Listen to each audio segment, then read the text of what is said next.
When you think of a millionaire, you probably don't picture someone working as a janitor, a security guard, or even a gas station attendant. But just because someone doesn't earn a high salary doesn't mean they can't become a millionaire. In fact, some of the wealthiest people live the simplest lives. Take Ronald Read as an example. He basically spent his entire life working as a janitor and a gas station attendant. There wasn't really anything flashy, he didn't have a big paycheck, and he also didn't go to some Ivy League school. And yet, when he passed at the age of 92, everyone was super surprised to learn that he quietly built a portfolio worth over $8 million. Now, he didn't win the lottery or even start some sort of big company. He basically just lived below his means and invested early and stayed consistent for decades. So how does someone earning less than the average American retire a millionaire? Well, today I'm going to show you 5 systematic steps that anyone, even someone earning $30, $40, or even $50,000 a year, can follow to become a millionaire. I'm going to be a little bit more on the blunt side today, but I truly believe that anyone is able to do this if they're willing to put in the time and effort and hopefully have an open mindset.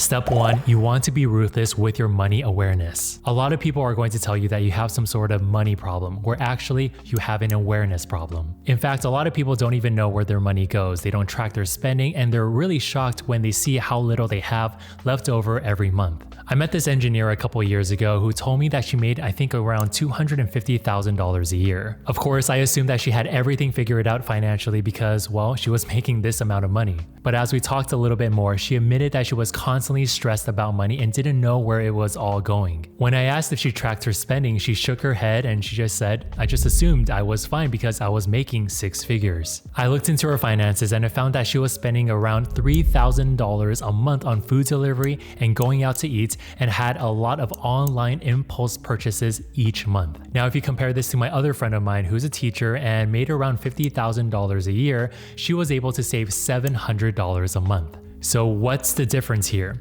It was awareness and intentionality. If you never tracked your money before, you want to just start simple. You can write down every expense for the next 30 days and you can, use an app, spreadsheet, or even use a pen and paper. Now, the goal here isn't to shame yourself, it's to gain power. The way I think of it is that every dollar needs to have a job. And if you don't assign it one, it will disappear. I'm telling you guys, it's impossible to invest, save, and even grow your money if you don't even know what's happening with your money, which is why step 1 is such an important step. Step 2, start investing immediately and automatically. Look, if you're earning money and not investing it, you're basically leaving your future up to chance. Inflation is 100% going to slowly eat away at your cash, and the more you put it off, the less money you'll actually have in the future. Okay, let's just say that you invest, $250 a month in a basic S&P 500 index fund starting at the age of, say, 25 years old. With an average return of 10%, you'd have around $1.3 or around $1.4 million by the age of 65. But hold on, this is the crazy part, because if you just wait 10 years starting at the age of 35 instead, you'd only end up with around $493,000. That's close to around a $1 million difference. So what's the takeaway?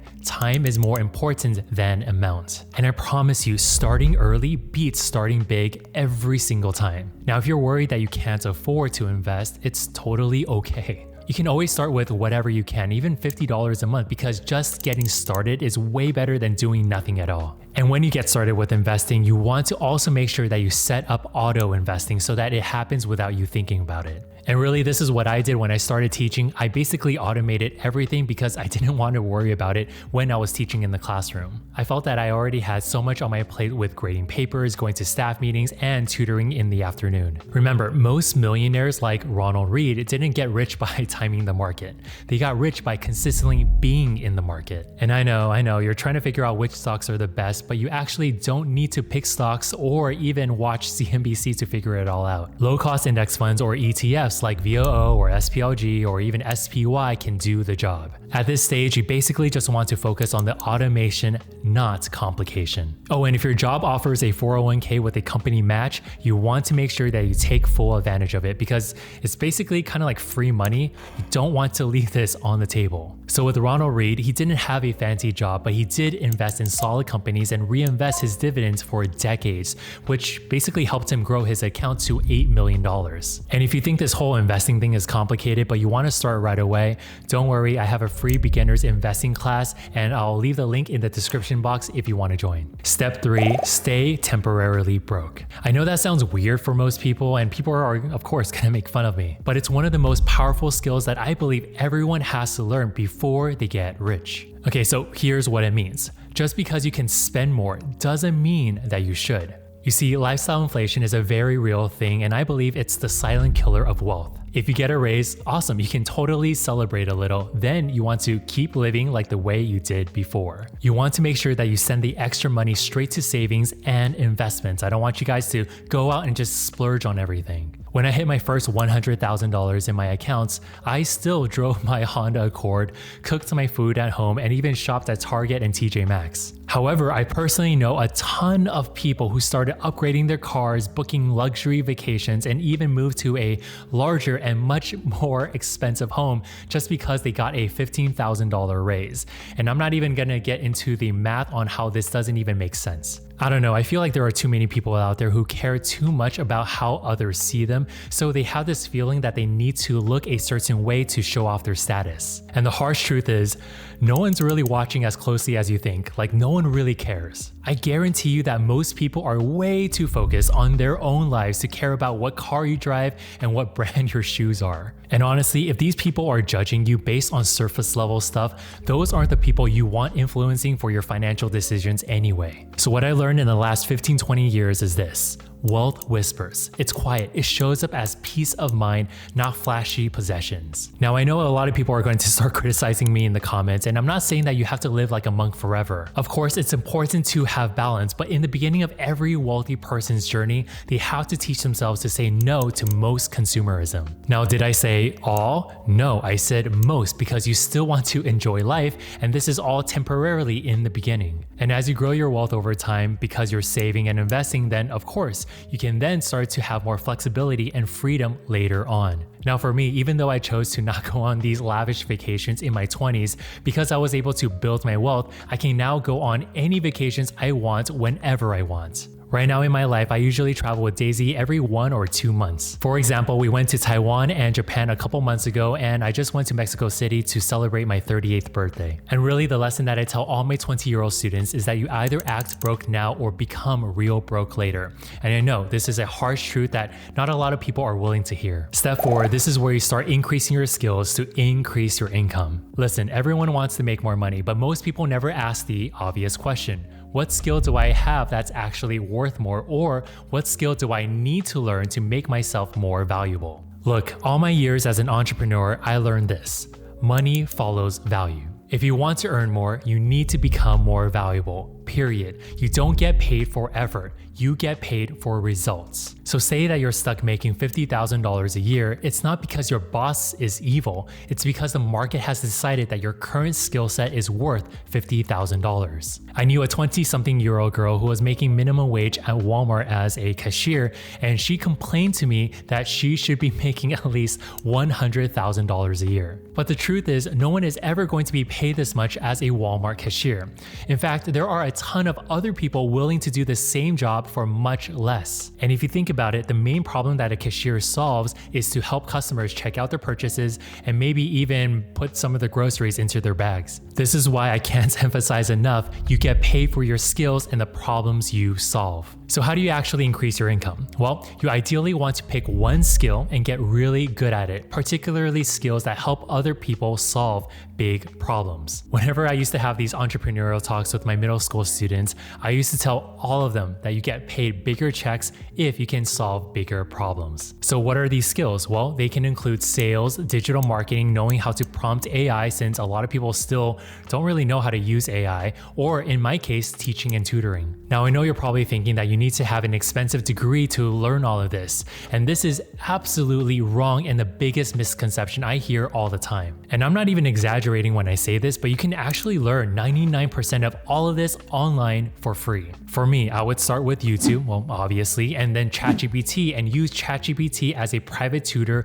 and a virtual assistant. Of course, if you want to learn things faster and reduce making mistakes, there are a lot of coaching programs and courses that you can buy, which is still less expensive compared to a traditional university. For me, I learned a lot of different teaching styles and pedagogy from other teachers and going to all these different conferences. When I shifted into online tutoring, I learned a lot of different skills like how to use a camera, what the differences were between all these different HDMI cables, and how to even edit on Adobe Premiere. And then I went on YouTube and read a lot of books and forums and learned how to market myself and sell myself as a tutor. And as I got more and more reps in with broadcasting myself to families, closing sales, and even tutoring a whole bunch of students at scale, I was able to make at least, I want to say $10,000 to $15,000 per month. Look, I feel like everyone's always looking for some sort of shortcut, but here's the truth. If you can spend 1 to 2 hours every night getting better at one high value skill for the next year, your income is going to increase. I promise you this. You just need to make sure that you bring more value to people because the marketplace rewards just that. Step 5, if you want different outcomes, you need better inputs. I know this is probably cliche, but you probably heard this saying, you're the average of the 5 people that you spend the most time with. And really this applies to money too. If you're constantly around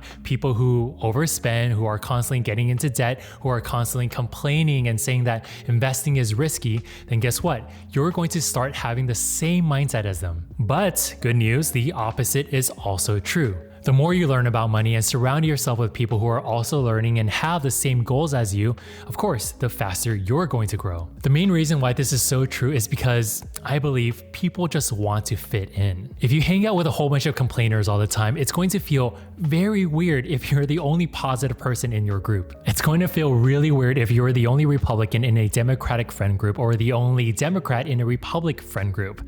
I just watched White Lotus. I just finished the series, which is why I made that example. And it's also going to feel very weird if you're the only one in a study group who doesn't get A's while everyone is acing their tests. Back when I was in middle school, I remember everyone played Pokemon and wore baggy jeans from Anchor Blue. And I remember that if you were the only one that didn't play Pokemon or didn't wear these baggy jeans, you were kind of considered as a loser, as harsh as that sounds. And like every 12-year-old back then, I wanted to make sure that I seemed like one of the cool kids, which is why I asked for my mom for a Game Boy and to take me to the mall to buy these jeans. So what does this all mean? Well, you want to put yourself in a group or in an environment where you'll be encouraged to talk about money, budget, save, and invest. You want to put yourself in a position where money is cool and normalized. So where can you start? If you're an introvert like myself and you don't know how to get plugged into a community that likes to talk about wealth, I highly recommend that you start with books and podcasts. The authors and podcast hosts can essentially be your friend group. For books, I really like The Psychology of Money, Secrets of a Millionaire Mind, and The Algebra of Wealth. And if you're struggling to build good habits, I would even start with Atomic Habits by James Clear,